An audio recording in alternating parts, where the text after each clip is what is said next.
حضرت عمر بن عبدالعزیز رحمۃ اللہ علیہ نے ایک دن عصر کی نماز میں دیر کی، پس عروہ بن زبیر رضی اللہ تعالیٰ عنہ کے پاس تشریف لے گئے اور انہوں نے بتایا کہ اسی طرح مغیرہ بن شعبہ رضی اللہ تعالیٰ عنہ نے ایک دن عراق کے ملک میں نماز میں دیر کی تھی جب وہ عراق میں حاکم تھے۔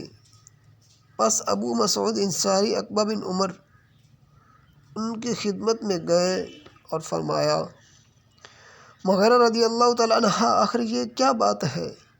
کیا آپ کو معلوم نہیں کہ جبرائیل علیہ السلام تشریف لائے؟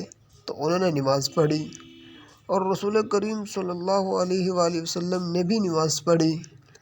پھر جبرائیل علیہ السلام نے نماز پڑھی تو نبی صلی اللہ علیہ وآلہ وسلم نے بھی نماز پڑھی۔ پھر جبرائیل علیہ السلام نے نماز پڑھی تو نبی صلی اللہ علیہ وآلہ وسلم نے بھی نماز پڑھی۔ پھر جبرائیل علیہ السلام نے کہا کہ میں اسی طرح حکم دیا گیا ہوں۔ اس پر حضرت عمر بن عبدالعزیز رحمۃ اللہ علیہ نے عروہ سے کہا، معلوم بھی ہے آپ کیا بیان کر رہے ہیں؟ کیا جبرائیل علیہ السلام نے نبی صلی اللہ علیہ وآلہ وسلم کو نماز کے اوقات عمل کر کے بتلائے تھے؟ عروہ نے کہا کہ ہاں، اسی طرح بشیر بن ابی مسعود رضی اللہ تعالیٰ عنہ اپنے والد کے واسطہ سے بیان کرتے تھے۔ حدیث بخاری 521۔